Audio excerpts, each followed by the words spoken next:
en Guatemala.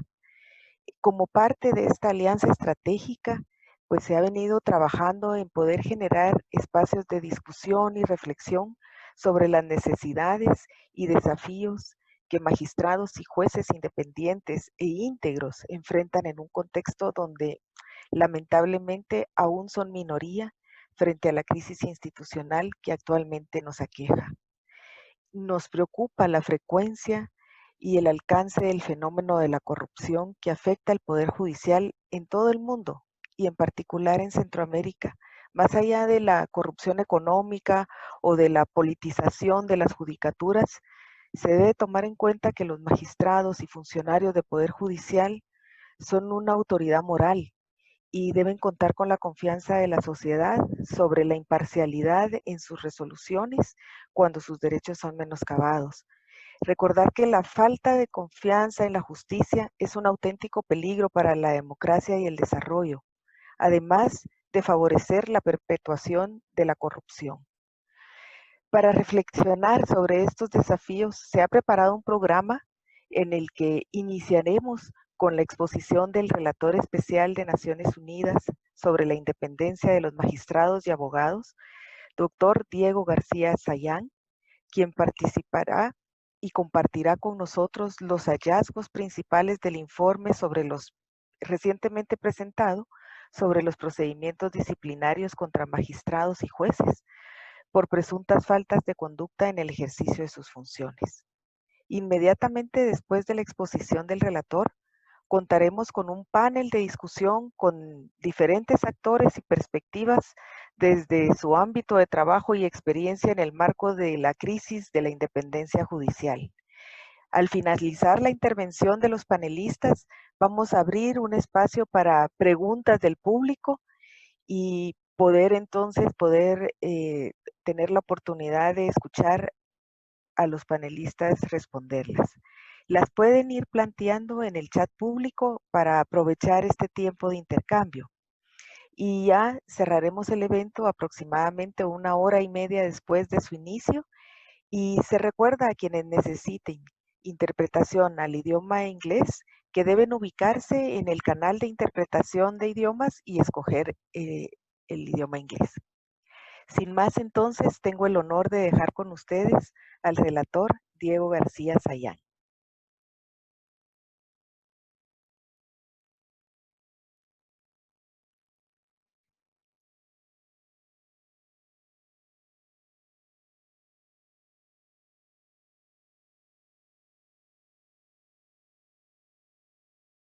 Perdón, la tecnología no estaba correcta, no estaba conectado. Muchas gracias, Mara. Y primero realmente quiero agradecer la invitación para compartir con ustedes alguna reflexión. Tengo la suerte de conocerlos prácticamente a todos y también haber podido visitar y trabajar en Guatemala en varias circunstancias. De manera que me siento entre amigas, entre amigos, para compartir una reflexión y unas preocupaciones que evidentemente son comunes, ¿no? Tenemos por delante grandes temas y como lo señala el nombre del panel que viene inmediatamente después, la independencia judicial es un elemento esencial en el Estado de Derecho y creo que eso como columna vertebral articula la reflexión que tendremos en los minutos que siguen. El- la independencia judicial es un asunto cíclico que se ha presentado durante todas nuestras historias e historia, y que tiene que ver indudablemente con un punto fundamental, que es la tentación del poder absoluto, la tentación de ejercerlo sin contrapesos, sin controles, y afectar esa independencia de mil formas, ¿no? El mundo en un contexto difícil, que era todavía de la Guerra Fría a mediados de los 80, pese a ello, sin embargo, pudo haber un acuerdo en Naciones Unidas de tener y adoptar unos principios básicos sobre independencia de la judicatura, hace exactamente 35 años, eh, que si bien limaron algunos de los aspectos que con mayor énfasis había en los borradores iniciales, quedaron algunos principios fundamentales que siguen teniendo vigencia, aunque por supuesto pueden y deben ser enriquecidos y complementados. La historia nos ha demostrado que si bien en el año 85, cuando se adoptan los principios básicos, las preocupaciones más urticantes sobre la afectación a la independencia venían de situaciones de regímenes autoritarios, dictatoriales, eran los momentos más duros que se vivían en varios países de América Latina y varios del África y también del Asia. La realidad nos ha mostrado que 35 años después, no solamente muchos de esos problemas persisten en diferentes regiones del mundo, sino que en algunas, de alguna forma, impensables como terreno para la afectación brutal de la independencia judicial, también están planteando exigencias en esa materia. Dos países europeos han generado mucha atención y preocupación en los últimos años, Hungría y Polonia, en donde las intervenciones directas de los gobiernos para afectar la independencia judicial son hechos no solamente conocidos en el mundo, sino también en la Comisión Europea, que ha tenido justamente en la semana anterior una tremenda discusión sobre la asignación presupuestal que contó con la oposición de Hungría y de Polonia, porque una de las condiciones era justamente que se mantuviera y se defendiera la independencia judicial, que es uno de los temas que hoy día preocupan, aunque no lo hubiéramos podido pensar hace 10 años, como una afectación que se da también dentro de la Unión Europea.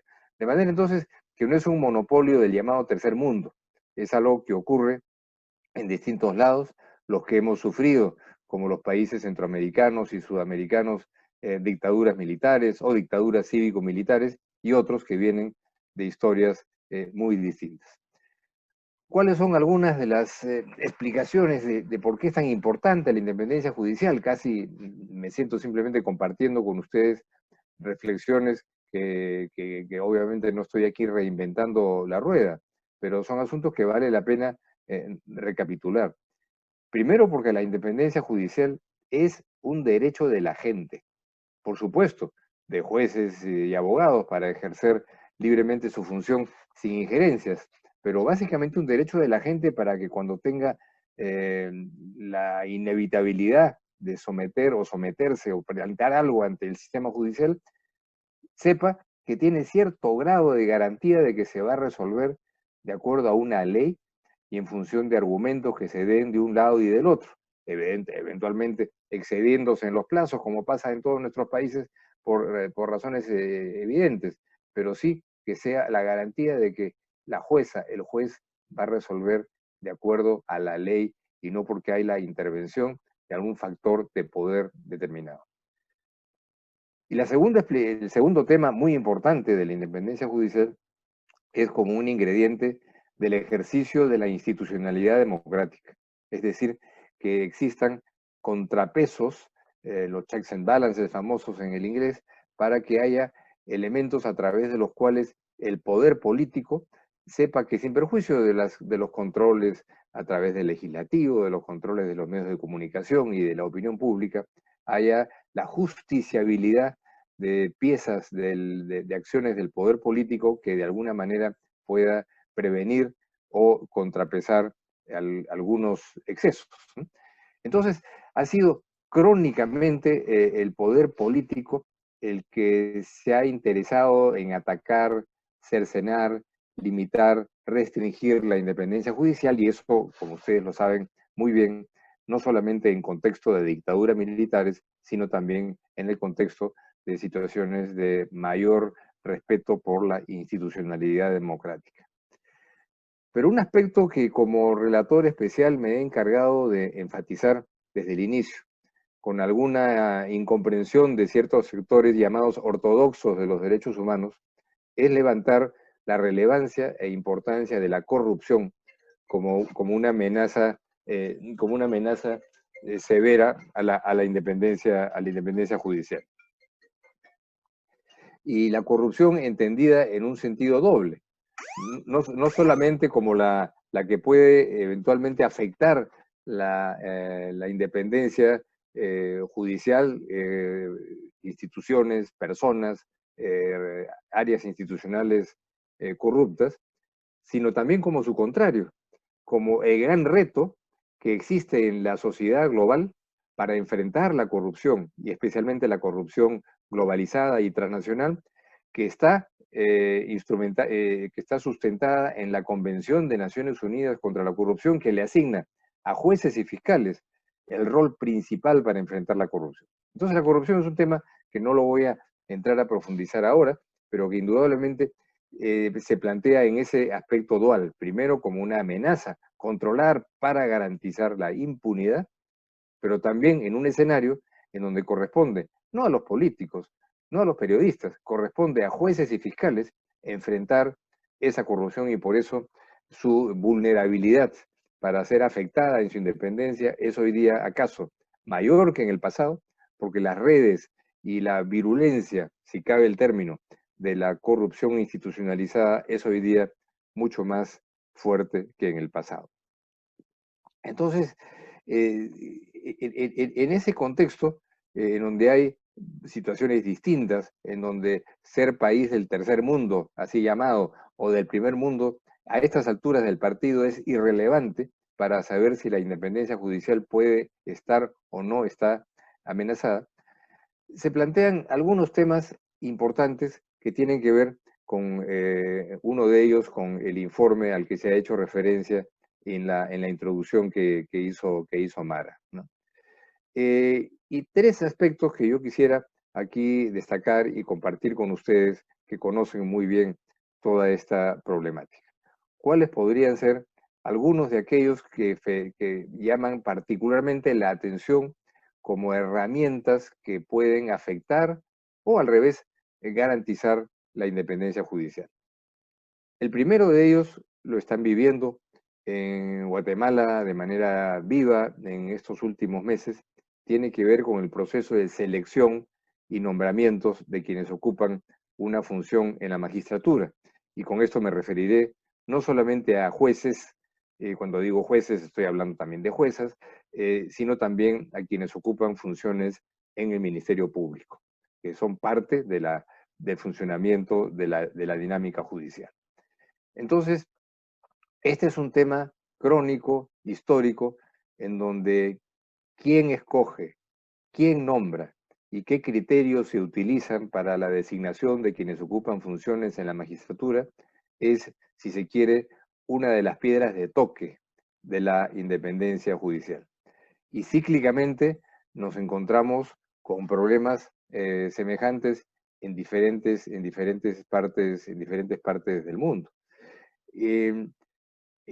Últimamente todas las trabas que ha habido en Guatemala para la designación de los magistrados, magistradas de las altas cortes, la forma en la que interviene otra vez, pienso en el gobierno de Polonia, en donde pude hacer una visita oficial hace un par de años, en donde una de las maneras es establecer un control político de los mecanismos de designación para poder controlar la composición del sistema judicial. Cuando digo, insisto, sistema judicial me refiero también a las fiscalías. Entonces, los principios básicos de la independencia judicial establecen criterios generales, ¿no? Y los informes sucesivos de los relatores especiales, relatoras especiales desde que existe la relatoría a mediados de los 90, también establecen criterios generales. Pero poco a poco se ha ido afinando algunos conceptos que no están en los principios básicos, pero que se recogen un poco de la experiencia de lo que pueda funcionar mejor. Uno de ellos es el espacio de órganos colegiados, en donde haya representación o presencia de distintos sectores institucionales y de la sociedad en los llamados consejos de la judicatura o consejos de la magistratura, para que estos organismos sean los que tengan la función relevante en los procesos de designación y selección para quienes integran la magistratura. Hace un par de años, el informe que presenté fue justamente sobre los consejos de la magistratura y pude comprobar cómo en los últimos 10 años se ha extendido a una buena cantidad de países, entre 50 y 60%, la creación de consejos de la magistratura con funciones diversas, incluidos los procesos de designación y selección para algunos niveles, ¿no? En donde naturalmente la relatoría lo que ha insistido en que estos criterios tienen que enfatizar en las calidades profesionales y no tanto y de ninguna manera en las consideraciones de índole política. Sin embargo, dos comentarios puntuales sobre este tema de la selección y de los nombramientos, ¿no? No lo dice los principios básicos sobre independencia judicial y muchas de las constituciones de nuestros países más bien dicen lo contrario, que es la intervención directa y explícita de espacios del poder político en designación de jueces y juezas, particularmente en las altas cortes. Como relator yo he expresado ya desde hace 2 años que como una percepción que recojo de manera creciente es que el poder político, el ejecutivo y el legislativo debe de estar fuera de los procesos de designación y de selección de la magistratura en los distintos niveles, ¿no? Con ello no quiero decir que en consecuencia si eso ocurriera ya no habría las dilaciones o los problemas que ha enfrentado Guatemala en los últimos meses, pero sí indudablemente que se quitaría, se desactivaría un elemento en donde el interés político es muy claro, muy evidente, y en donde prevalezcan, en sentido contrario, algunos aspectos en positivo, que lo que se valore el perfil profesional y el rigor y la trayectoria profesional de las personas, que haya un proceso transparente y que en ese proceso transparente también puede haber participación de la sociedad civil, no retórica, no formal, para eventualmente poder presentar una tacha pagando una multa, sino a través de una participación y una dinámica en donde se recoja las percepciones y opiniones de la sociedad civil. Entonces, este primer punto, que es el proceso de selección y de nombramiento, es un tema crónico que no lo podemos resolver en un debate como el de hoy, ni lo ha resuelto, creo, de manera absolutamente feliz ningún país del planeta, pero sí un tema capital en donde mientras más lejos estén las manos del poder político, de los procesos de selección y designación, mientras más cerca esté la sociedad en materia de participación y en procesos de transparencia, mejor. Y nos evitaríamos muchos de los problemas crónicos que se presentan en situaciones como la que hemos visto en Guatemala en los últimos meses. En segundo lugar, ¿qué hacemos con un sistema judicial en donde se presentan eventualmente problemas? Y la sociedad, litigantes, abogados, abogadas, quieren manifestar una queja, quieren constatar que hay una irregularidad que debe ser corregida, y en consecuencia el segundo aspecto es que tiene que existir, para que un sistema judicial sea independiente y pueda funcionar de acuerdo a los requerimientos del Estado de Derecho, tiene que haber elementos y procesos sancionadores que no sean discrecionales, que obedezcan a causales que estén claramente especificadas y precisadas en la ley, pero que le dé a todos, a la sociedad y a quienes integran el sistema judicial la garantía de que si hay alguna irregularidad, algo, existe un canal institucional con plazos claros para que pueda pues, procesarse quejas y reclamos o denuncias, pero con algunos elementos absolutamente fundamentales, que en la relatoría se ha insistido permanentemente, que los procesos sancionadores tienen que guiarse a través y con las garantías del debido proceso, que incluya, y eso persistentemente se ha venido diciendo a lo largo de los años en la relatoría, que incluya la pluralidad de instancias y la posibilidad de que la última instancia sea una distinta y en donde no hayan intervenido espacios institucionales en las fases sancionadoras iniciales. Eso es un elemento absolutamente fundamental que naturalmente no se resuelve con lo que yo estoy diciendo en este momento, porque hay en muchos países dificultades para que estos procesos disciplinarios funcionen, se acumulan casos sin procesar, se escogen solamente algunos de ellos, de manera que otra vez se plantea el tema que estos espacios sancionadores tienen que ofrecer dobles garantías a la sociedad, a los litigantes y las litigantes y a los abogados y también a quienes ejercen la judicatura de que sean procesos transparentes. Eso me parece algo absolutamente esencial y absolutamente fundamental. Pero la tercera categoría, que es a lo que se refiere el informe presentado en la Asamblea General de Naciones Unidas en el mes de noviembre, de octubre, es el de lo llamadas las sanciones encubiertas. Es decir, procesos sancionadores reales que se llaman otra cosa, que no se llaman un proceso de sanción, que no pasan por una resolución que pueda permitir un recurso, otra instancia para quejarse de ello y poder eventualmente revertirla y dejarla sin efecto. ¿Cuáles son las características de estos procesos llamados de sanciones encubiertas? Primero, que haya la intención de realmente aplicar a una sanción cuando no haya forma de que la conducta pueda ser sancionable por un proceso regular. Y lo segundo, que sea una medida que en la práctica sea una sanción, pero que pueda tener un impacto directo en la actividad profesional del juez, jueza o fiscal.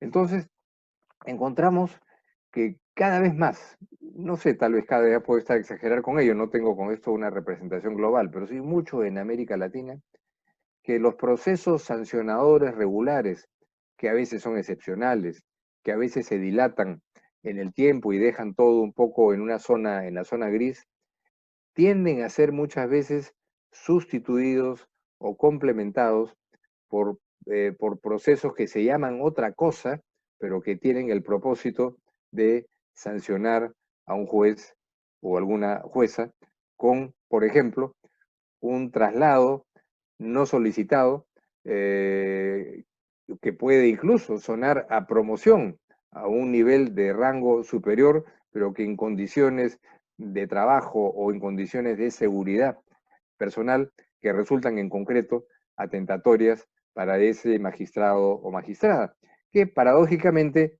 en ese contexto de traslado acaba siendo retirado de alguna causa que ya está viendo o que está por conocer próximamente. Entonces, eso no es visto como un proceso sancionador, sino como un paso administrativo que puede ser discutible. Bueno, hay que encajarlo dentro de la lista de procesos sancionadores que tienen que ser tratados como tales, porque ahí no hay debido, no hay debido proceso. También hay muchas veces magistradas y magistrados que son presionados de alguna forma para que renuncien, para que con distintas circunstancias de buena o malas sugerencias se vean de alguna manera inclinados a renunciar. Tercero, la jubilación anticipada. Me acuerdo cuando hice la visita oficial a Polonia hace un par de años al gobierno del señor Kaczynski, que es el verdadero poder detrás del trono, del trono en esa autocracia de Europa Central, no le gustaba la presidenta de la Corte Suprema. Demasiado independiente, demasiado vigorosa en el ejercicio del Estado de Derecho. Entonces, ¿cuál fue la respuesta que diseñó el gobierno del señor Kaczynski? Bajarle la edad de jubilación a los magistrados de la Corte Suprema, solo los de la Corte Suprema, de ningún otro espacio institucional del sistema judicial ni del país, para deshacerse de la presidenta de la Corte Suprema y del 30% del resto de integrantes de la magistratura.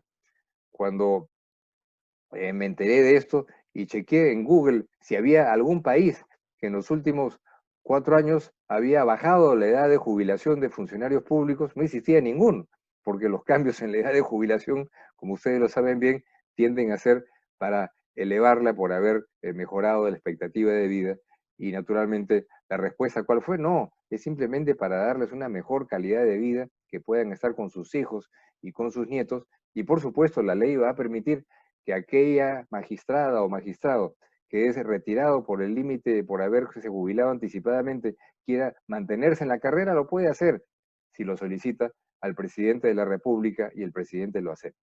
Entonces, eso que parece una historia sacada de las novelas sobre nuestra realidad latinoamericana de García Márquez o de cualquiera de nuestros grandes literatos, es hoy día parte de las herramientas que existen en países como Polonia, ¿no? Entonces, el sentido de este informe, que no lo voy aquí a resumir porque está publicado, es un poco recapitular y llamar al pan pan y al vino vino, a lo que son procesos sancionadores, ubicarlos como tal y de alguna manera compartir con las asociaciones de jueces, con las asociaciones de abogados, esta herramienta como una herramienta de análisis en donde las suspensiones temporales, los traslados, la edad de jubilación, la no renovación cuando hay países como el Perú, en donde los jueces tienen que pasar por un proceso de ratificación totalmente violatorio de los estándares internacionales de independencia judicial cada 7 años, en donde la autoridad puede simplemente decir, bueno, te vas, ¿no? Sin explicar con una causal que pueda ser materia de un recurso, que es un tema altamente discutido y discutible. Entonces, para ir concluyendo, creo yo que por eso me he referido a otros temas. Acabamos finalmente en lo esencial, en aquello en donde todos los que estamos participando en este encuentro hemos partido cuando iniciamos nuestra conexión con el mundo del derecho, con el mundo de lo judicial, que es que el sistema judicial tiene que ser independiente del poder político, por elemental que suena repetirlo, en todos los niveles y en los planos que eso significa. Y con eso generémonos una conciencia y una lógica de proyectar modelos de designación, modelos de procesos sancionadores en donde tengamos la certeza de que el poder político no es sometido. Pero ojo, puede que el poder político, que el gobierno no esté, y que acaso sea en algunos países y circunstancias porque, entre otras cosas, es muy débil frente a espacios de poder fáctico, que sí pueden estar metidos recubiertos de otra cosa, recubiertos incluso de consejos de la magistratura y demás. Y por eso, espacios de poder fáctico, y en particular el espacio de la corrupción, que tanto viene costando en nuestros países en materia de degradación institucional, en materia de privación de recursos que tienen que ser utilizados para los programas de salud y para los programas de educación, creo que es uno de los temas que requieren hoy día cada vez más atención. Independencia frente a los gobiernos, claro, pero independencia también frente a oscuros factores de poder que son los que en muchos de nuestros países están hoy día influyendo de manera decisiva. Y dentro de eso, ya que es imposible diseñar un mecanismo ideal en donde la institución tal, la institución más cual, todas nos ofrezcan garantías duraderas de integridad y de transparencia, pueda que sí a veces, pueda que no, la participación de la sociedad civil, la participación de la sociedad a través de procesos de designación que tengan que ser realmente transparentes, con la información oportuna, con la información accesible y con un mecanismo de ida y vuelta que permita realmente hacer que esa participación no sea simplemente formal o retórica, sino sustantiva. Entonces, ¿qué tenemos? Y con esto sí termino. Tenemos finalmente grandes retos, grandes amenazas, grandes problemas, pero que alienta muchísimo saber que cuando hay dificultades, cuando hay amenazas como las que hemos enfrentado en todos los países de donde somos nacionales, los que estamos aquí, y enfrenta hoy día Guatemala, hay una conciencia por parte de la sociedad, de organizaciones como la que ustedes aquí representan y lideran, para decir, bueno, aquí tenemos un problema, aquí teníamos un problema en el Perú, aquí tenemos un problema en Guatemala sobre el cual hay que atender y hay que actuar. Y eso que me parece que es algo muy importante y que tenemos que seguir jugando en ello. Mientras más crisis políticas haya, mientras más crisis generadas como situaciones de pandemia como la que estamos viviendo, más retos y más amenazas de esta naturaleza habrá. Pero la esperanza de que si tenemos eso muy claro y sabemos cómo reaccionar, vamos a prevenir de que haya simplemente la impunidad total de hacer y deshacer sin que haya ninguna reacción, ninguna protesta y ninguna acción efectiva, como la que yo creo que sí están habiendo en varios de nuestros países. Bueno, me quedo ahí, no quiero extenderme más, y no me he dedicado a resumir ese informe porque no creo que sea necesario. Quiero agradecer sinceramente otra vez la gentil invitación de participar a este foro en donde me siento hermano de todas y de todos ustedes, y todo mi afecto y todo mi respeto al trabajo fantástico que están haciendo. Muchas gracias. Muchísimas gracias, relator. Agradecemos realmente las reflexiones que nos comparte sobre estas herramientas, sobre los retos que afectan a la independencia judicial y que definitivamente serán parte de la discusión que a continuación se presenta, la cual será moderada por la doctora Claudia Paz y Paz, directora de CEGIL para México y Centroamérica y exfiscal general de Guatemala. Muchísimas gracias, relator, por haber compartido con nosotros esta mañana.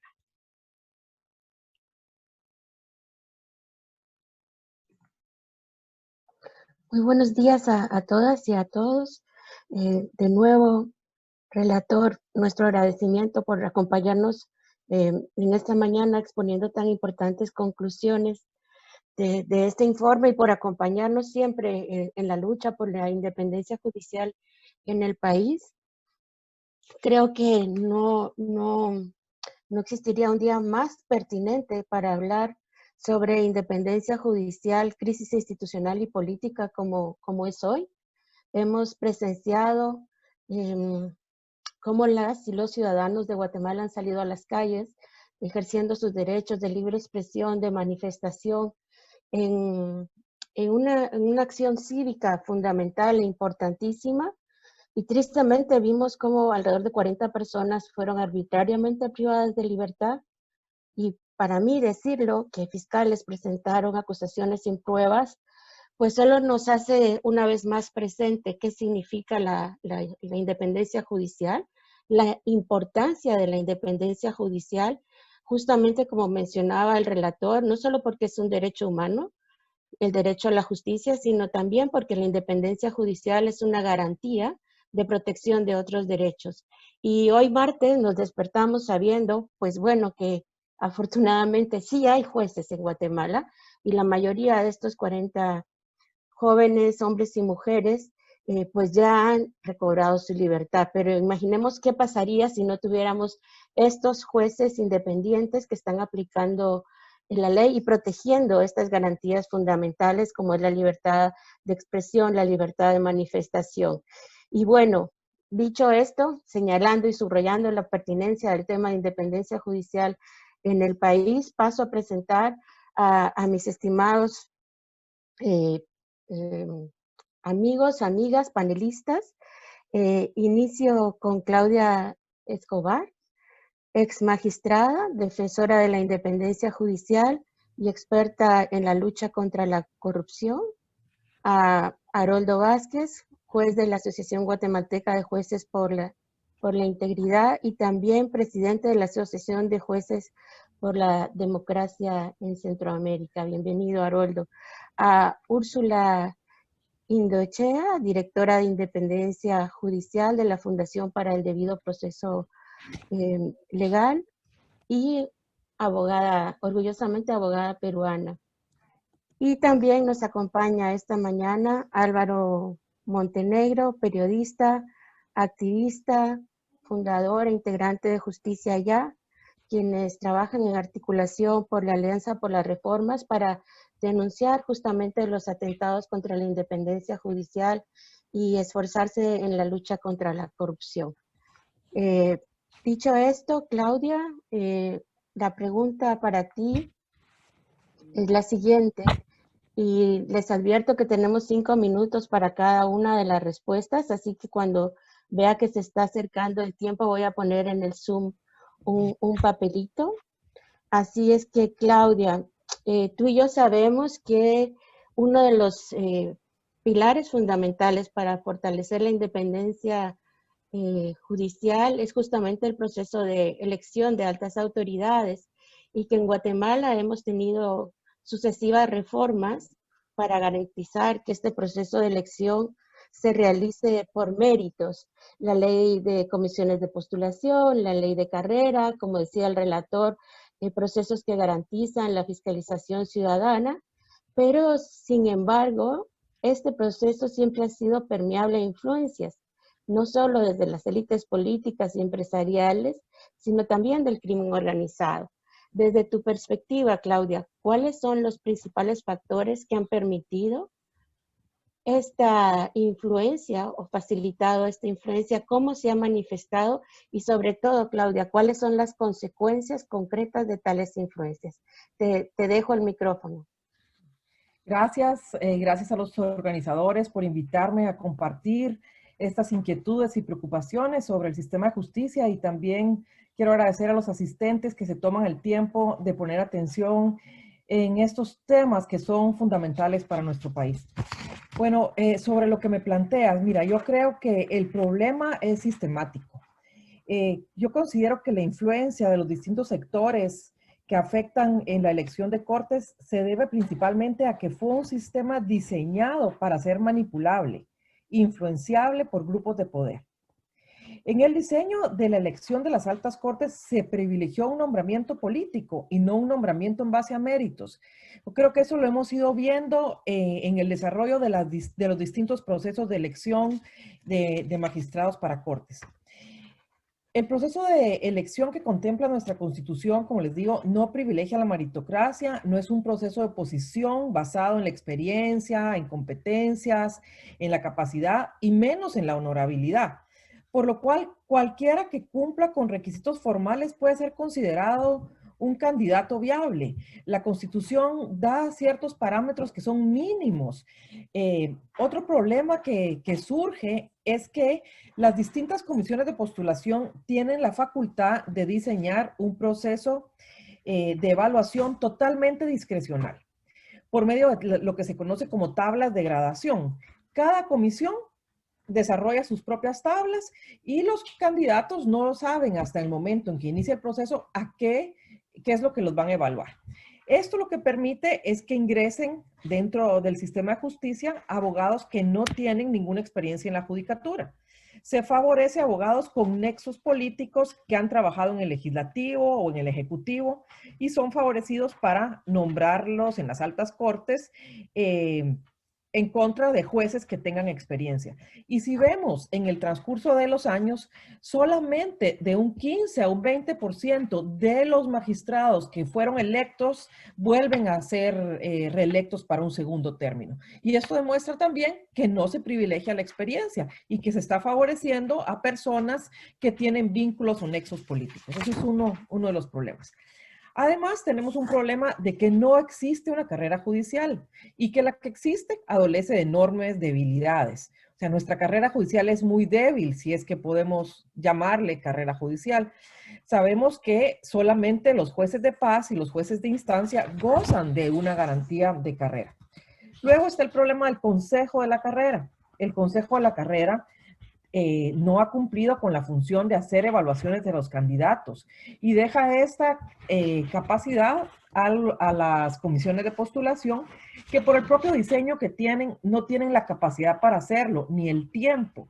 Generalmente las comisiones tienen una función entre 4 y 6 meses, con recursos y capacidades limitados. Es imposible que puedan evaluar a miles de candidatos que aplican para las Cortes de Apelaciones o los cientos de candidatos que aplican para la Corte Suprema de Justicia. Si pensamos en un régimen de recursos humanos de cualquier empresa mediana o grande, se toma meses para evaluar a un candidato que va a ocupar un alto cargo. No es lo que sucede en nuestro país. Ese es otro de los problemas. Aunque al analizar pues la normativa, la Constitución, las leyes de comisiones, la ley de la carrera judicial, pudiera parecer que tenemos garantías que permiten que los nombramientos sean objetivos, no es así. Recordemos un dicho muy popular en nuestro país: echa la ley, echa la trampa. El mismo diputado Woody Rivera del Partido Patriota me lo dijo a mí cuando me entrevisté con él en el contexto de las elecciones en el 2014. Echa la ley, echa la trampa. Los grupos de influencia buscan la manera de incidir e influenciar en las comisiones. ¿Qué pasa, por ejemplo, con las universidades? Cuando se creó el sistema de comisiones de postulación, las universidades eran centros académicos de prestigio, lo mismo que el Colegio de Abogados, eran instituciones en que la población podía confiar por el valor que tenían dentro de la sociedad. Y lo que ha sucedido es que se han creado lo que llamamos universidades de papel. Aunque parezca increíble para personas fuera de nuestro medio, ahora en Guatemala existen de 12 a 14 universidades con facultades de derecho, algunas de ellas sin estudiantes, otras sin carrera de abogados, sino que solo con algunos programas de maestría que tienen la posibilidad de sentarse dentro de las comisiones de postulación. Y estas personas no representan realmente la academia, representan intereses del crimen organizado. Y para concluir, pues otro problema son los plazos muy cortos, 5 años es el plazo para los magistrados. Esto ya, como les he dicho, no apoya ni fortalece nombramientos objetivos. Y creo que, en conclusión, pues los distintos factores que he compartido con ustedes han permitido la influencia del crimen organizado en el diseño del proceso de elección de cortes.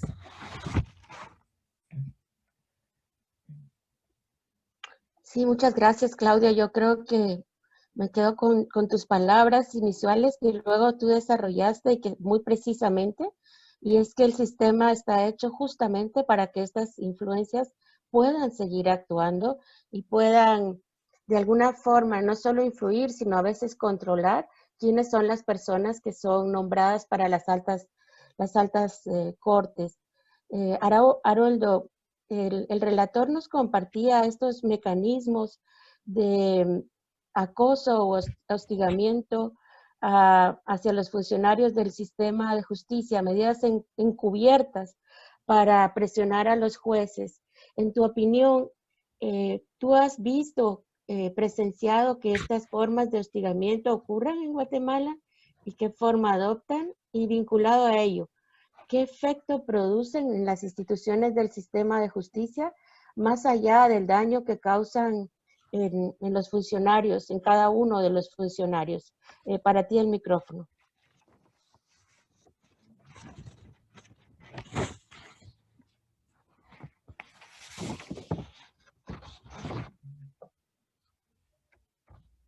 Tienes que activar tu micrófono. Ahora sí, sí, gracias. Pues nosotros hemos observado claramente que este sistema de corrupción, de cooptación, que afecta enormemente la institucionalidad, no solo limita a las personas a llegar a las altas cortes, sino a aquellos que por carrera judicial hubiéramos podido llegar desde jueces de paz o jueces de primera instancia. Que no integramos un sistema de corrupción, que no estamos involucrados en actos anómalos, generalmente sufrimos algún tipo de acoso, algún tipo de injerencia o intento de injerencia o afectaciones de toda naturaleza. Pero esto se incrementa más en los temas cuando se conocen casos de corrupción o cualquier otro tipo de caso en donde haya un interés previo, preconcebido, ajeno a la justicia. ¿Qué tipo de amenazas, qué tipo de injerencias, qué tipo de afectaciones o ataques tienen los jueces independientes, los fiscales independientes, los periodistas independientes, y agrego también a los activistas y ciudadanos que tienen un análisis y un criterio preconcebido de lo que debe de ser una democracia social y participativa? A ver, desde el tema judicial, nosotros tenemos una instrumentalización a partir del mismo Colegio de Abogados, el Tribunal de Honor en otras oportunidades, la supervisión de tribunales, que hacen caso y orientan señalamientos espurios en contra de algunos de nuestros compañeros, en contra de algunas personas que simple y sencillamente no se plegan a los intereses corruptos o corruptores, a las condiciones de tener que ser un juez servil. Entonces es constantemente atacado y afecta la estabilidad laboral, afecta precisamente también algún tipo de estabilidad emocional, afecta alrededor del círculo familiar, los bienes del mismo juez. En todo caso, termina afectando también lo que es la carrera judicial, porque aquel juez que no se preste a beneficiar los intereses de los sistemas de corrupción, simple y sencillamente va a tener una limitación concreta de poder ascender, y el ostracismo es el resultado de lo que le espera.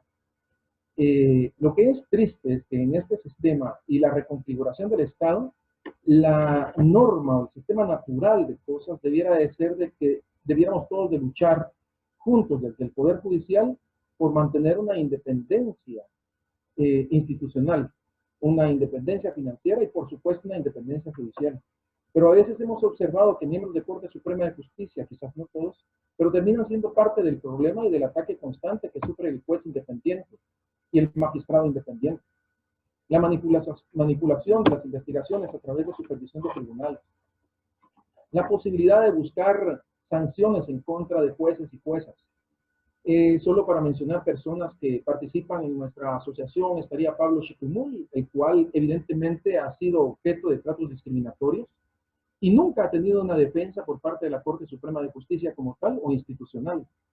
También Miguel Ángel Gálvez, que a partir del 2015 fue objeto de muchas afectaciones, no digamos Erika Alfán, Jasmine Barros.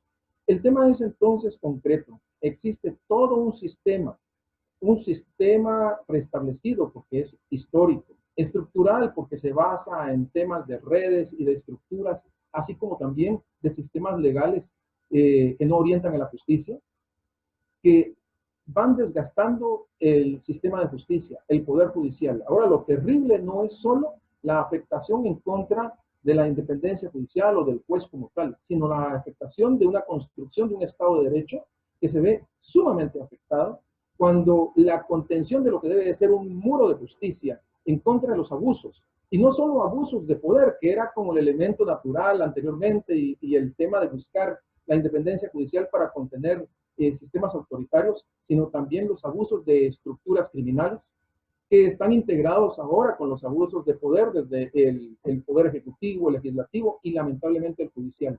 Debemos de mantenernos también nosotros unidos, y toda esa afectación realmente orienta a no buscar la igualdad, la equidad y un Estado de Derecho que conforme una mejor democracia. Me parece que el tema es que todos en Guatemala debiéramos de tener un espacio, un país en donde pudiéramos estar viviendo con dignidad, y parte elemental de esa construcción de la dignidad debe ser la independencia judicial, el poder judicial independiente, el fortalecimiento del juez. No obstante el sistema, existimos jueces independientes que estamos confrontando todas estas actividades de afectación en contra de la independencia y la justicia. Gracias. Muchísimas gracias, Haroldo. Coincido plenamente contigo que la independencia es del Poder Judicial, pero sobre todo es del juez. El juez es el que debe ser independiente. Y hemos visto lamentablemente acciones desde la Corte Suprema de Justicia que afectan esta independencia. Me permitiría sumar únicamente los procesos de criminalización contra la Corte de Constitucionalidad, donde una entidad, Corte Suprema de Justicia, que debería ser la garante de la independencia judicial, está siendo parte de este proceso, parte importantísima de este proceso de criminalización. Álvaro, te paso para ti el micrófono y nuestra pregunta es, hemos visto en los últimos años que se ha fortalecido los procesos de participación civil en el monitoreo de la justicia, también en el monitoreo de la elección de cortes. ¿En qué medida consideras que esto ha sido importante para contener los intentos de afectar la independencia de la justicia? ¿Y cuáles crees que son los logros o espacios más importantes que sociedad civil ha ganado en este intento? Y una última pregunta, perdona. ¿Ha sido la sociedad civil también víctima de ataques en estos procesos? Ahora sí, para ti el micrófono.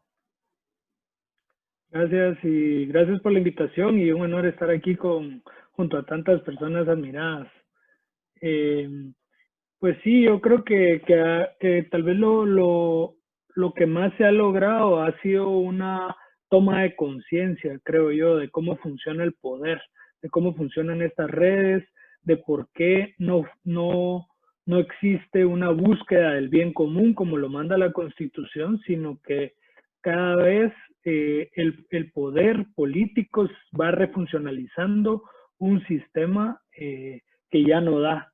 Y lo hemos visto, por ejemplo, ahorita, que coincido contigo, Claudia, que es un buen momento para hablar de esto, porque precisamente estamos viendo detonar una crisis que no se ha resuelto desde por lo menos 2015 a la fecha, porque cuando se han dado manifestaciones, cuando se han dado intentos de reforma que han sido acompañadas fuertemente por la sociedad civil, sobre todo en el 16 y el 17, cuando se dio un intento por aprobar una reforma constitucional que rompería con el modelo actual, que fomentaría la carrera judicial y que ayudaría de alguna manera en darle otros insumos jurídicos para que se fortalecieran la independencia judicial. Esta reforma fue bloqueada por el poder político y poder económico. Entonces vemos que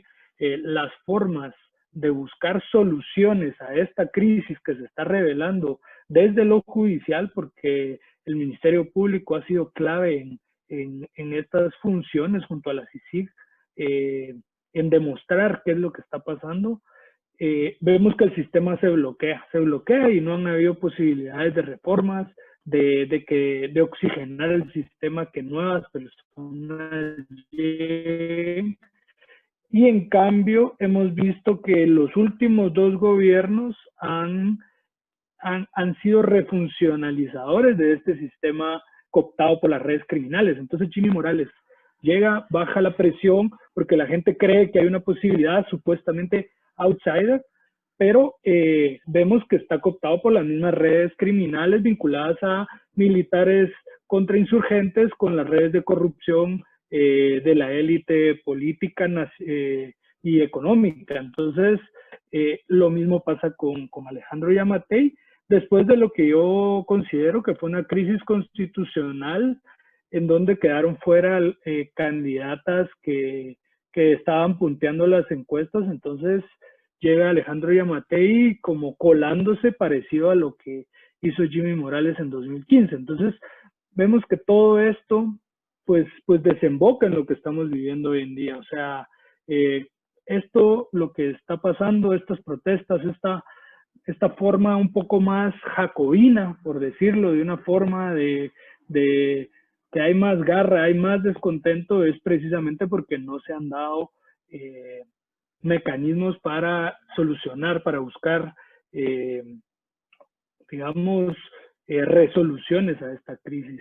Entonces, vemos la represión, vemos que hay capturados, vemos que el gobierno está utilizando los términos terrorista, por ejemplo, vemos que hay desconfianza en el Ministerio Público, vemos que dentro de toda esta crisis se sigue atacando a la Corte de Constitucionalidad, por ejemplo, que se le volvió a dar trámite a un antejuicio en contra de ellos. O sea, es decir, todo esto está cada vez más tenso y el gobierno está mandando mensajes engañosos a la comunidad internacional, a la OEA, a Luis Almagro, para oxigenarse, para poder legitimarse. Precisamente hoy se convocó a un diálogo, pero era un diálogo mentiroso. Una organización con mucha credibilidad está diciendo que declina la participación.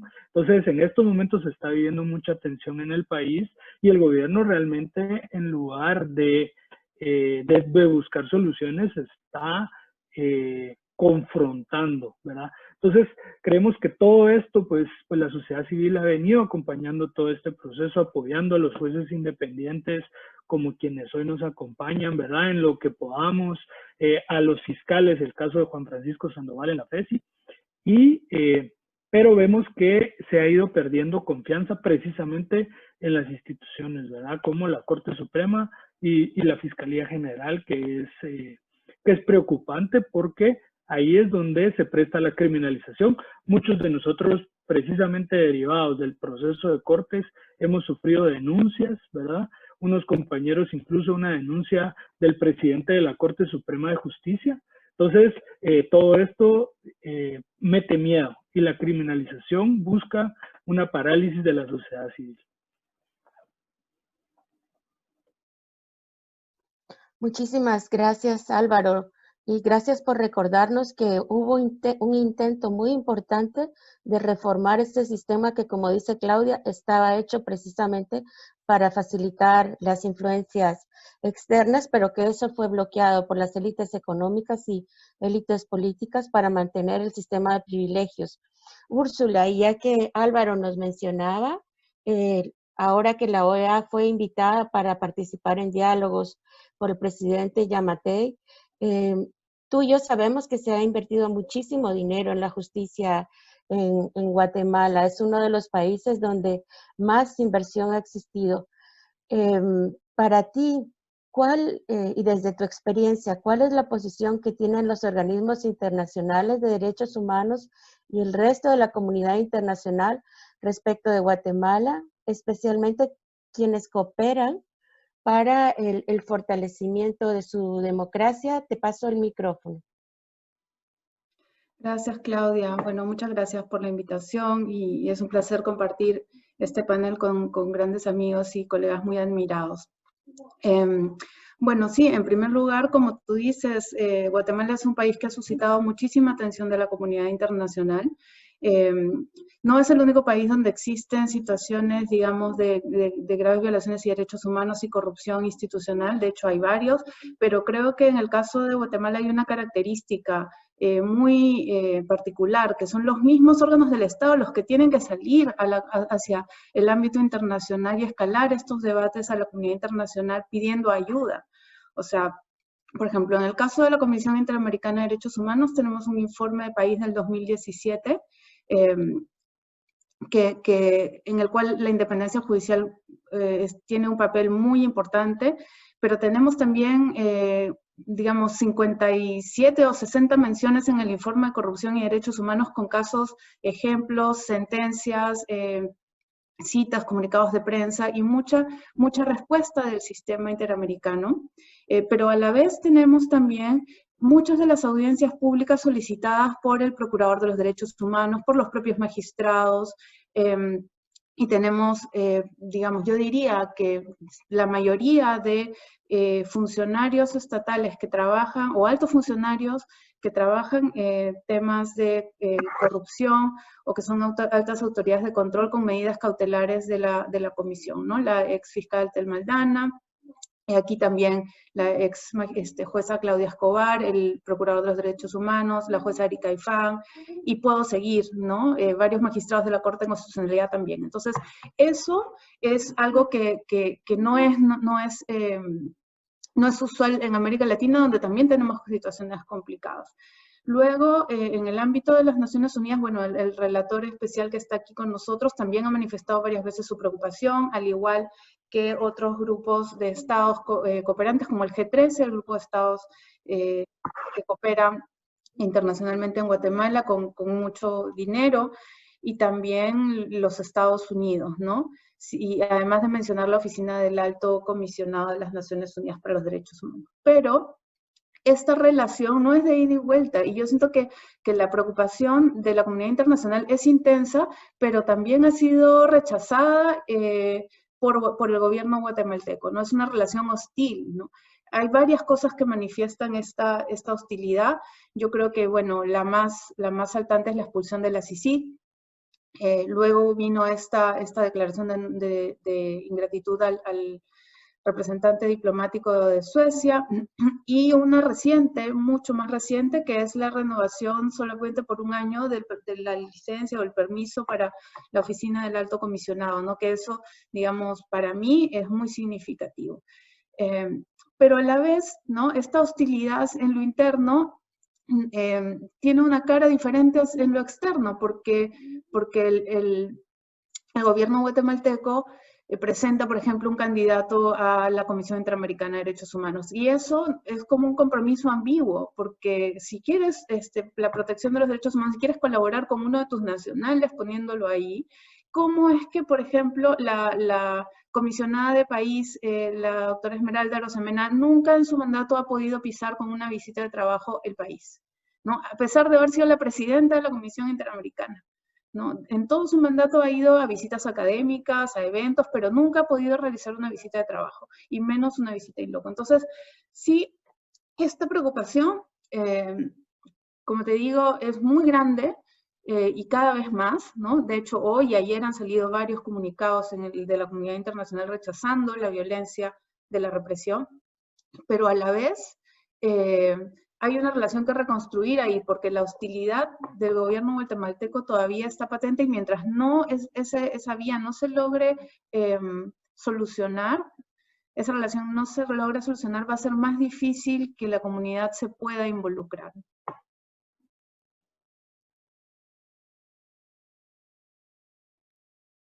Muchísimas gracias, Úrsula. Creo que es patente que hay espacios internacionales que están preocupados, siguiendo la situación de Guatemala. La exposición que tuvimos hoy del relator, pues justamente abona esa idea de que las y los jueces independientes en el país no están solos, y hay instrumentos y mecanismos internacionales para protegerlos. Y con esto, Claudia, paso a hacerte la segunda pregunta. Tú describiste esta situación de cooptación que existe en el sistema de elección de cortes. ¿Cuáles serían para ti las propuestas para superar esta situación? ¿Cómo se podría mejorar? Te dejo el micrófono. Gracias, Claudia. Mira, yo creo que definitivamente necesitamos buscar salidas a esta crisis institucional. Y pensaría que un principio es exigir que se realice la elección de cortes que está pendiente. Esto sería una cuestión de corto plazo, sin embargo, también tenemos que buscar en soluciones de mediano, de largo plazo. Desde mi perspectiva, hay dos caminos que se tienen que explorar y que se tienen que realizar. El primero es que necesitamos una reforma constitucional. La crisis de justicia está provocando también más conflictividad social y más violencia. Es un círculo vicioso. Si no resolvemos el problema de la debilidad institucional en el sector justicia, no vamos a poder resolver los otros problemas que aquejan a la sociedad. Entonces, ante pues la gravedad del colapso del sistema de justicia, creo que lo que tenemos que pensar es en enfocarnos precisamente en una reforma constitucional que nos lleve a lograr esa justicia independiente que tanto queremos. Sin embargo, el contexto lo veo muy complicado, hay muchísima polarización, sabemos que a quienes tratamos de luchar por la justicia nos quieren poner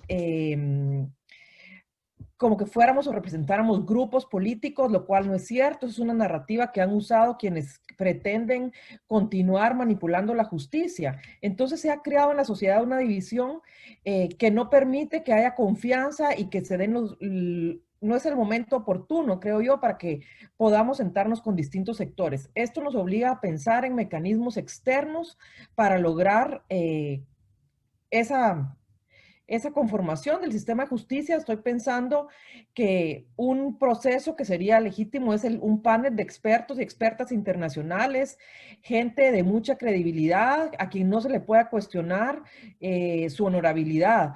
Pensemos que si la justicia es un enfermo que está en el intensivo, nosotros buscaríamos a los mejores médicos para que atiendan a esa persona que nos importa. Lo mismo tenemos que pensar en el sistema de justicia. ¿Cómo logramos establecer un mecanismo que nos ayude y nos acompañe en esa construcción de un sistema independiente? Creo que hay experiencias en otros países. Actualmente en Ucrania, por ejemplo, hay un panel que está dedicado exclusivamente a los nombramientos de altas cortes de corrupción. Han habido precedentes también en Ecuador en momentos de crisis políticas institucionales en que expertos internacionales los han acompañado para la elección de cortes. Y el objetivo principal debiese ser el de recuperar la confianza en las instituciones de justicia. Esto creo que es lo que todos quisiéramos, es tener un país que nos pudiera permitir a los guatemaltecos vivir con dignidad, y sabemos que si las cortes no funcionan, tampoco se van a privilegiar el respeto de todos los demás derechos humanos. Entonces, me parece que es importante pues buscar y pensar en el diseño de ese mecanismo internacional, de un panel de expertos que nos acompañe en la construcción de un mejor sistema judicial. Muchísimas gracias, Claudia. Creo que es una idea muy novedosa y pues sería algo posible y idóneo en una situación, como bien dices, de polarización y de desconfianza, con razón respecto de las instituciones encargadas actualmente del nombramiento de altas cortes. Haroldo, tú nos has descrito la situación de acoso que viven las y los jueces independientes en Guatemala, y por tu propia trayectoria, impulsando, liderando el asociacionismo judicial, quisiera que nos comentaras qué se puede hacer, qué medidas se pueden tomar para garantizar que los jueces puedan actuar de manera independiente para protegerlos, y ¿cómo lo han visto? ¿Cómo se podría impulsar una transformación desde adentro del propio Poder Judicial? Micrófono para ti. Muchas gracias. Yo creo que lo primero es tener claro cuál es nuestro rol histórico que estamos jugando ahorita. Es un rol histórico que no es cualquier rol de cualquier juez en otra época o en cualquier otro país. Nuestro rol histórico hace referencia a que, sobre todo después de la firma de la paz y después del 2015, después de la evolución de una reformulación de un Estado que venía con una nula transparencia sobre temas de corrupción, y luego de todas las manifestaciones de la población y lucha por buscar un Estado democrático, en ese rol, en ese escenario estamos nosotros, contra un sistema totalmente degradado, totalmente oscuro, totalmente corrupto, y ser juez en este momento con carácter de independencia es trascendental. Por ello hay que entender por qué se han unido narcotraficantes, corruptos desde esferas estatales, políticos corruptos, las personas con beneficios e intereses económicos obtenidos por el lado de la corrupción, y aquellas personas que ya han llegado incluso al mismo Poder Judicial para favorecer privilegios y no fomentar la lucha transparente o el combate contra la corrupción. En esas condiciones estamos y la población se ha dado cuenta. Entonces, cuando personas como mis compañeros que están siendo constantemente atacados, sienten esa presión enorme de todos estos sistemas, de un poder económico que no tiene límites, un poder económico de poderes paralelos corruptos, un poder político gigante, tenemos que estar fortalecidos porque el sistema del Poder Judicial y el mismo sistema estatal va en contra de las personas independientes, va en contra de las personas antisistema. Entonces, debemos de luchar primero. Primer punto, estar unidos. Y si no todos los jueces, al menos los jueces independientes, al menos los jueces transparentes. A ver, tenemos un reciente acto de fin de semana en donde evidentemente se proyectó una perversión de lo que debe de ser una Policía Nacional Civil orientada hacia la protección de la ciudadanía. ¿Y qué fue lo que protegió? Entonces, nosotros los jueces independientes debemos estar al frente respaldando el tema de los derechos de las personas dentro del sistema judicial. Acá en este tema, entonces, hemos tenido que llegar a extremos de ir a denunciar a la Comisión Interamericana de Derechos Humanos, al presidente de la República anterior, al presidente de la Corte Suprema de Justicia. Y el sistema reaccionó mandándonos no solo a una magistrada de Corte Suprema de Justicia, que hubiera sido relativamente normal, sino nos manda también a un juez a cuestionarnos, a confrontarnos. Afortunadamente contamos ya, a partir de una trayectoria de varios años, con el tema del respaldo de la ciudadanía. La ciudadanía tiene claro, por ejemplo, en el caso de Erika Aifán, de esas de más de 75 denuncias en su contra, que ella es una juez honesta. Más allá de las 8 amenazas de muerte que tiene Miguel Ángel Gálvez, saben que la población lo respalda. Entonces, acá hay un parteaguas entre antes y el después respecto a las personas que la población viene y generamos esperanza a través de la justicia. Entonces, la unificación desde el Poder Judicial de aquellas personas que estamos trabajando arduamente, la unificación del sistema social a través de la sociedad civil, es trascendental para confrontar a un sistema todopoderoso en lo económico. Y como les dije, el sistema de justicia está funcionando a pesar del sistema tal estatal. Estamos siendo jueces independientes que constantemente estamos vulnerados en muchos derechos. El primero es el de poder trabajar con toda tranquilidad. ¿Cómo podemos transformar este tema? Generar la elección de personas de la cúpula política del Poder Judicial que sean transparentes, independientes, honestas, y que no se siga eligiendo personas comprometidas, sobre todo con temas de poca transparencia o de corrupción, desde lo más exorbitante y trascendente de lo corrupto, de lo criminal. Entonces, lo primero sería unificarse, denunciar pública, y si ya nacionalmente se limitó la posibilidad de que seamos escuchados, pues ir internacionalmente. Si la población no confía en algunas instituciones, nosotros como ciudadanos, porque además de jueces somos ciudadanos, también tenemos limitada esa posibilidad de confianza. Y generar todo el respaldo y el apoyo que sea posible a aquellas personas que por su condición de juezas independientes, más mujeres, son cuestionados. Aquellos jueces que por su condición de jueces independientes, más tener una orientación, una semilla indígena, también son afectados. O sea, la lucha contra la corrupción no es una cuestión exclusivamente de jueces y fiscales, es una cuestión de la población y como tal nos debemos involucrar todos y trabajar conjuntamente. Gracias. Sí, muchas gracias. Y como ciudadana, me uno a expresar mi gratitud a esos jueces y juezas íntegros y valientes. Hay factores estructurales que facilitan o impiden que exista impunidad, pero también hay factores personales. Y hay jueces y juezas ahora que ponen su vida al servicio y a la protección de nuestros derechos. Así que toda mi gratitud para ti y para tus colegas jueces. Álvaro, hemos estado hablando en esta mañana sobre la crisis que se ha generado por el retraso en la elección de Cortes. Tenemos más de un año de retraso en la elección de Cortes porque un Congreso simple y sencillamente ha decidido que no es un asunto prioritario cuando es el sistema de justicia el que está en juego. ¿Cuál crees tú que es el impacto para las personas y su derecho al acceso a la justicia?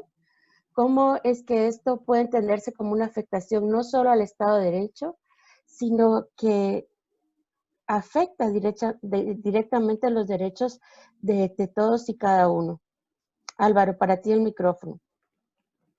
Sí, creo que particularmente en el actual proceso de elección de Cortes se demuestra este vínculo entre la crisis, incluso la pandemia y la elección de funcionarios judiciales. Y es porque el operador de estas cortes, que se llama Gustavo Alejos, quien fue secretario general del gobierno de Álvaro Colom y está en la cárcel por 5 procesos, él fue descubierto amañando la elección de Cortes. Y él tiene muchos casos o ha sido un gran traficador de influencias en el sistema de salud. Entonces vemos, en medio de una pandemia, con un sistema de salud colapsado, que no puede responder a la necesidad de los habitantes, y en ese momento un operador con mucho poder quiere nombrar, un operador que ha desfalcado el sistema de salud quiere nombrar Cortes. Entonces ahí vemos una cuestión que es una ironía macabra, le hemos dicho, porque en el mismo momento, o sea, él está queriendo nombrar magistrados y magistradas corruptas para poder perpetuar el sistema de corrupción de saqueo del sistema de salud, que ahorita en la pandemia es fundamental para responder a la población.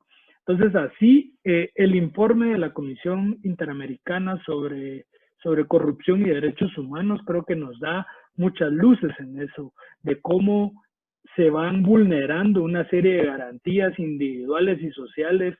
Hay casos que ha revelado el Ministerio Público con la CICIG, donde se relaciona al sistema de carreteras, transporte público, medicamentos, el mismo acceso a la justicia, cuando se ha descubierto los amaños en los 2 procesos de elección, en el de 2014 y en el actual, ¿verdad? Hay casos documentados de cómo estas redes de corrupción quieren nombrar a jueces y magistrados.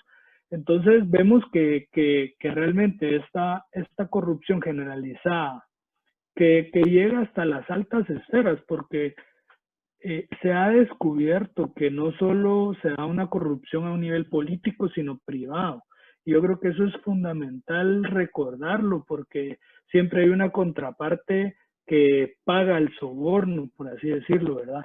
Y esta cooptación, pues, nace también desde el financiamiento de las campañas políticas. A veces es difícil vincular el tema de justicia hacia las personas, pero yo creo que desde el enfoque de los servicios públicos, eso ha causado mucha indignación, porque la gente dice, bueno, yo no tengo salud porque se están robando el dinero. El transporte público de Guatemala es pésimo, asaltan, matan en los buses, precisamente porque se han robado el dinero que debería ir a eso. Las carreteras en mal estado. Entonces así podemos ver cómo todas estas redes de corrupción, pues perjudican la vida del día a día de todos nosotros, ¿verdad? Creo también de que el tema de que el Ministerio Público en este momento tenga tan poca credibilidad, ¿verdad? O sea, ha hecho que las personas, pues, o sea, nos sintamos desprotegidos, ¿verdad? Entonces, precisamente porque los nombramientos judiciales se han vuelto la manera de derrotar la lucha contra la impunidad. Entonces, ahorita estamos de cara a una elección de Corte de Constitucionalidad el próximo año, que es la máxima corte, y si logra cooptarse, muchos de estos casos seguramente van a ser votados, van a ser eliminados con algún tecnicismo o lo que sea, similar a lo que ocurrió con la sentencia de genocidio, ¿verdad? Entonces, yo creo que tiene mucha relación todo, a veces narrativamente no es tan fácil, por ejemplo, conectar el sentimiento de la población con el tema de hacer una reforma judicial, digamos. Pero creo que en estos momentos la gente se está dando cuenta y nos hemos dado cuenta estos últimos años de que toda esta corrupción va vinculada a la elección de funcionarios y va conectada a la forma en que los servicios públicos no funcionan en el país. Muchísimas gracias, Álvaro. Paso la última pregunta a Úrsula.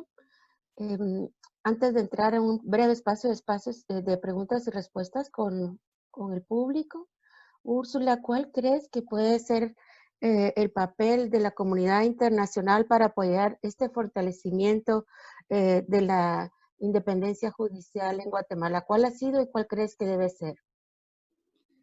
Bueno, creo que, digamos, eso se puede dividir como en dos. Creo que hay un papel que le corresponde a los estados, a la comunidad de estados, y creo que allí lo primero que diría es un respaldo decidido a los operadores de justicia y a las autoridades de control que luchan y persiguen a la corrupción. Creo que una labor también de los estados es reconstruir esa relación que, como describí en mi intervención anterior, está marcada por la hostilidad entre el gobierno de Guatemala y la comunidad internacional, especialmente los organismos de derechos humanos, para facilitar, digamos, que ellos puedan visitar el país y ofrecer su apoyo técnico para superar algunas de las principales deficiencias estructurales que Claudia bien ha descrito y que afectan o tienen un impacto directo en la independencia judicial. Y respecto de, digamos, la comunidad de donantes, la comunidad internacional y la cooperación técnica internacional, creo que una buenísima idea es la que plantea Claudia de un panel internacional, como algo inmediato, digamos, un panel internacional de expertos, especialmente para el tema de la elección de magistrados de la Corte de Constitucionalidad. Estas no son ideas sacadas de la manga, ya hay experiencias internacionales para la elección de comisionados y jueces interamericanos, también para los jueces de la Corte Penal Internacional, y también, por ejemplo, varias organizaciones propusimos y impulsamos algo similar en El Salvador, junto con CEGIL, con WOLA, y ese fue una experiencia, digamos, nacional, creo que CEGIL también lo hizo en Costa Rica y en México también lo hicimos, entonces no sería algo extraño ni un experimento, así que creo que eso sería una buena medida. Pero además creo que también se pueden apoyar algunas otras medidas, como por ejemplo, promover mecanismos institucionales para participación de la sociedad civil en las fiscalías, ¿no? Claudia, cuando tú eras fiscal había este Consejo Ciudadano que tenía unas funciones nefastas que prácticamente bloqueaban el trabajo del fiscal general, pero un modelo, digamos, reformulado que tenga un efecto de contrapeso dentro de la fiscalía y que permita a la sociedad civil tener también algo que decir allí, podría ser interesante, ¿no? A manera de anécdota, varias organizaciones de la comunidad internacional hemos pedido una reunión, o venimos pidiendo hace tiempo una reunión con la fiscal general de Guatemala, y hasta ahora no nos recibe, ¿no? Hemos podido solamente hablar con algunos funcionarios también de alto nivel, pero no con ella principalmente, entonces no hay espacio para eso. Y finalmente creo que es interesante que dentro de la reforma constitucional que está pendiente se contemple un sistema reforzado de inmunidades para los operadores de justicia que sin necesidad de ser altas autoridades, ellos directamente están vinculados a la persecución y la investigación de la corrupción. Esas serían mis sugerencias concretas. Muchísimas gracias, Úrsula, y muchas gracias a los cuatro, a Haroldo, a Álvaro, a Claudia y a ti. Y pasamos ahora a un breve espacio de preguntas y respuestas. Invitaría al relator, si tenemos el honor de que todavía esté conectado, para que pueda participar de estas respuestas. Hay una muy importante que nos la hacen desde un juez desde Panamá, que se refiere a si existe alguna prescripción para denunciar una situación de violación a la independencia judicial, donde se sanciona cuando dicha conducta no era sancionable y por esta presión el juez renunció. Y luego, para lanzar dos preguntas, y cada uno tendrá 2 minutos, perdón que sea tan dura con el tiempo, para hacer dos preguntas y todos pueden intervenir con la que se sientan más cómodas. Hay otra que habla sobre que la realidad de nuestro país es justamente la cooptación total de los organismos de Estado, lo que dificulta grandemente plantear algún mecanismo que pueda estar blindado a la corrupción y designe funcionarios idóneos. ¿Qué hacer en este momento para cambiar la forma de elegir a las cortes? Dejo el micrófono al relator, si quiere iniciar usted, y luego seguiríamos en su orden. Claudia, Haroldo, Álvaro y Úrsula. Sí, muchas gracias, y muy interesante todo el diálogo que hemos podido escuchar en estos minutos, en esta hora que se ha pasado realmente rápido, ¿no? No hay prescripción, no hay un procedimiento formalizado, porque el resultado de la acción de una relatoría no es emitir una resolución y mucho menos una sentencia, sino transmitir una comunicación a un Estado y eventualmente incluir un caso o varios casos en sus informes periódicos que presenta tanto al Consejo de Derechos Humanos como a la Asamblea General de las Naciones Unidas. De manera que se puede presentar, naturalmente hay una serie de procedimientos y de requerimientos cuando la víctima es un juez o un abogado o abogada, es quien presenta la queja o la comunicación. Si no es directamente la persona afectada, tiene que demostrar que cuenta con la autorización de la persona para presentar esa comunicación. Todo esto dicho así suena más o menos simple, en la práctica no lo es tanto, porque el relator no tiene un equipo de administración, cuenta formalmente, y digo formalmente, con el apoyo de un funcionario o funcionaria en Ginebra que por lo general está, lo digo con toda transparencia y crudeza, más preocupado con cuestiones burocráticas y procedimientos y si se cumple o no con todo lo cual requisito, pero una falta pues de intensidad en su compromiso con los derechos humanos, que hace que sea realmente muy frustrante aconsejarle a alguien: presenta tu caso, porque puede demorar 3 o 4 meses en que el caso se traduzca en una comunicación que vaya al Estado, de manera que el relator muchas veces lo que tiene que hacer es saber que el caso existe y emitir un pronunciamiento más expeditivo, más rápido a través de un Twitter, a través de una comunicación, a través de una entrevista de prensa, o cuando se podía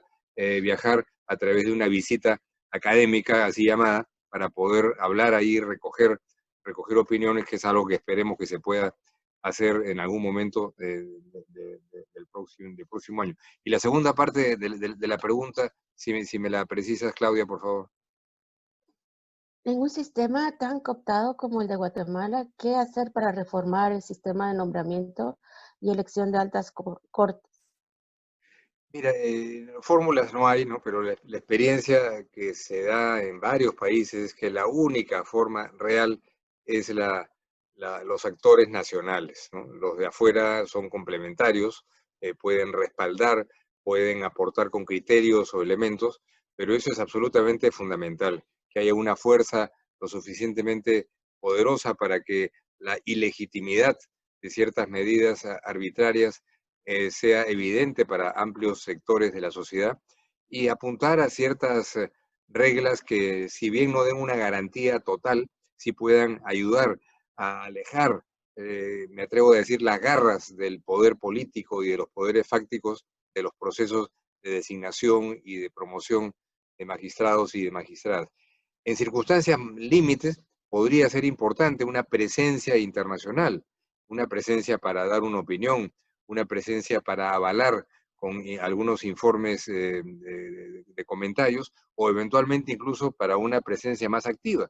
A mí me correspondió en representar a Naciones Unidas en la designación, en la comisión que designó a los integrantes de la justicia transicional en Colombia y los integrantes de la Comisión de la Verdad, a niveles incluso de Corte Suprema, una comisión que integraron tanto extranjeros como nacionales, y eso funcionó muy bien, y hubo gran respeto y gran funcionalidad, pero son cosas en donde naturalmente la base es que había un acuerdo de paz en Colombia, la base es que se garantizaba que ese sistema iba a funcionar y iba a ser financiado, de manera que la presencia internacional puede ser conveniente, pero como ustedes lo han vivido en Guatemala, cuando esa presencia puede empezar a ser incómoda para grupos de poder fáctico, esa presencia eventualmente es desvanecida, de manera que requiere mucha continuidad en esa actividad de la sociedad civil y de las instituciones nacionales, a donde se vuelve finalmente como el aspecto esencial, ¿no? Muchas gracias, Claudia. Muchísimas gracias. Tenemos ya solo un minuto para cada uno. Si quieren dar sus palabras finales o abordar alguno de las interrogantes. Claudia. Sí, mira, yo creo que es importante tomar en cuenta que lo que pasa en Guatemala tiene un efecto en la región y en los países vecinos, y por eso también es importante que la comunidad internacional se involucre y nos ayude a sentarnos a esa mesa y a dialogar con los guatemaltecos. Obviamente tenemos que estar involucrados en todo lo que implica una reforma del sistema de justicia, pero creo que en este momento nos hace falta ese apoyo externo que nos pueda permitir sentarnos a una mesa a establecer esos parámetros mínimos. Y por último, quisiera decir que estas reformas legislativas que necesitamos tienen que ir también acompañadas de una depuración del sistema de justicia para poder permitir que salgan las personas que no respetan y que no corresponden a los parámetros mínimos de independencia judicial, solamente. Gracias, Haroldo. Pon tu micrófono. De nuevo, gracias por la invitación, y quisiera hacer referencia clara de que lo que está en juego ahorita en Guatemala son los derechos que históricamente han sido arrebatados a la población. Y esos derechos pasan por el tema de la falta de justicia. Existe un tema de una deuda histórica en el tema de justicia hacia la población en general.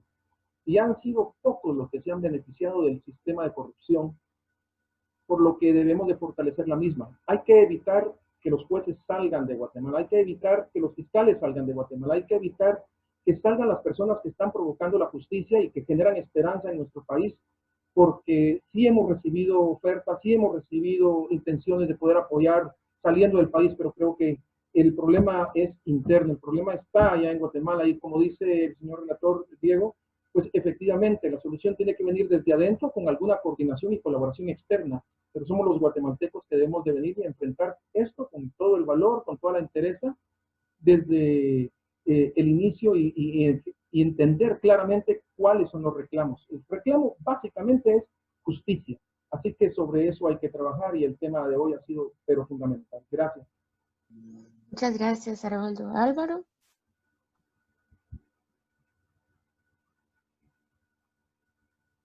Sí, gracias. Muy interesante todo lo que se ha dicho. Estoy de acuerdo con la propuesta de un panel de expertos para la elección de cortes. Creo que sería muy importante. Y también en estos momentos tan tensos que estamos viviendo y con la represión que se está sufriendo, también sería importante tal vez formar una comisión que revise estos hechos, algo independiente, ya sea internacional, nacional, pero pensar en una entidad de esta naturaleza por la desconfianza que hay ante el Ministerio Público. Y aprovecho para hacer un llamado ante la comunidad internacional, embajadas, OEA, quienes están aquí en el panel y personas que viven en otros países o tienen contacto con gente que está vinculada a Guatemala y Centroamérica, que el gobierno está reprimiendo fuertemente y está estigmatizando, calificándonos a nosotros y a los manifestantes como terroristas, ¿verdad? No están reconociendo ni un error, ni que hubo abuso de fuerza. Hoy hubo una interpelación del ministro de Gobernación y no reconoció prácticamente nada. Dijo que no era juez para catalogar si había represión o no. Entonces, sabemos que el gobierno está buscando salidas, bajar la espuma, pero está tratando de engañar a la comunidad internacional, como lo hizo Jimmy Morales en su momento, que cuando tuvo una crisis buscó diversos aliados. Entonces, en la medida de sus posibilidades y de los mandatos que tengan, pues agradecemos mucho que se condene esta represión, ¿verdad?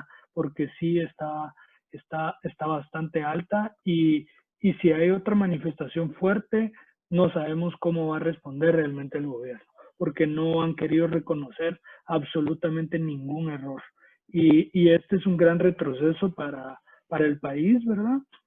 Porque lo que hace es mostrarse intolerante a la crítica. Hoy, uno de los diarios más importantes de Guatemala, que es el diario El Periódico, sacó un comunicado donde denuncian que la directora Julia Corao ha sido amenazada precisamente por las publicaciones vinculadas a esto. El periódico denunció que la quema del Congreso fue una cuestión donde participaron diputados de la Junta Directiva y gente del gobierno, y son cosas que le ha dolido al gobierno. Entonces sí se están viviendo momentos críticos. Las radios cercanas al gobierno están estigmatizando estudiantes, sacando anuncios, poniendo fotografías de personas, ¿verdad?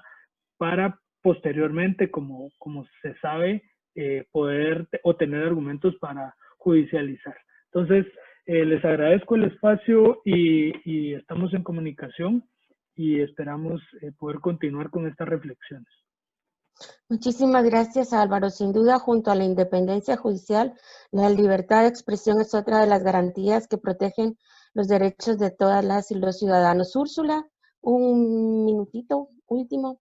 Sí, yo creo que es momento de empezar a pensar en una transición, en un mecanismo de transición para poder salir de esta situación de alta cooptación, digamos, del sistema de justicia, ¿no? Ya se está pensando para otros países, para Venezuela, para Nicaragua, para Bolivia, se empezó a pensar cómo, digamos, respetando los estándares internacionales, se puede realizar una revisión, digamos, de nombramientos y de una serie de actos producidos, que son producto de la corrupción. De hecho, en Perú lo tenemos con la nueva Junta Nacional de Justicia y las puede revisar actos corruptos que hizo el anterior Consejo de la Judicatura. Entonces, bueno, cada fórmula tiene que adaptarse a la realidad de los países, pero creo que es bueno que se empiece a pensar también sobre esto en Guatemala. Y para terminar, yo quisiera, digamos, darle un mensaje a las altas autoridades, a la Corte Suprema de Justicia y también a la Fiscal General, de que proteja, digamos, a los elementos de integridad que tienen en el sistema, que protejan a sus fiscales, que protejan a los jueces de alto riesgo, porque esa estructura de integridad va a ser la columna vertebral de la reconstrucción de la verdadera justicia en Guatemala. Muchas gracias, Úrsula. Paso la palabra para las palabras de despedida a Emilio Soto, coordinador del programa Actuando Juntos, JAI, y quizás solo pedirles que a todos los panelistas, al relator, y agradecerles, claro, por su participación esta mañana con nosotros, si pueden prender su cámara para poder tomarnos una foto. Emilio, el micrófono es tuyo. Gracias, Claudia. Muy buenos días. En nombre del programa Actuando Juntas JAI, que es un programa integrado por 5 agencias de cooperación internacional, agradecemos la participación en este evento, la crisis institucional y política, sus impactos en la independencia judicial en Guatemala. Nos satisface conjuntar esfuerzos con CEGIL, con la Fundación para el Debido Proceso, con la Asociación Guatemalteca de Jueces por la Integridad y con la Plataforma Internacional contra la Impunidad, para analizar y debatir sobre un tema de tanta importancia y actualidad para la sociedad guatemalteca como es la independencia judicial. Lamentablemente vivimos procesos regresivos en términos de independencia del sistema de justicia, de corrupción e impunidad, que genera mucho desencanto y frustración en la ciudadanía. Existe una tensión por esa misma situación es una tensión permanente entre las organizaciones de la sociedad civil que luchan por la independencia de la institucionalidad del Estado, especialmente del sistema de justicia, que luchan por fortalecer y ampliar espacios democratizadores, y los grupos de poder que se empeñan en desmontar los pocos avances obtenidos producto de las luchas nacionales y del apoyo de la comunidad internacional. Consideramos que es muy importante la incidencia nacional e internacional en países con institucionalidad frágil y a veces cooptada por poderes fácticos. También es importante y se requiere que las organizaciones de sociedad civil se empoderen con capacidad de propuesta, capacidad de negociación y movilización, como sucedió en el 2015 en Guatemala y la movilización de hace 2 días que logró detener decisiones arbitrarias del Poder Legislativo. Para concluir, deseo aprovechar la presencia de todos y todas que nos acompañan a este evento para reafirmar el compromiso de JAI de apoyar iniciativas conjuntas, consciente que los problemas son tan complejos que requiere de acciones coordinadas entre organizaciones como las que estamos aquí, por decir un ejemplo, que tienen la ventaja de actuar e incidir en los ámbitos nacionales y en el ámbito internacional para defender derechos, recuperar derechos perdidos y ampliar garantías para la construcción de una sociedad más justa, incluyente y democrática. Muchas gracias.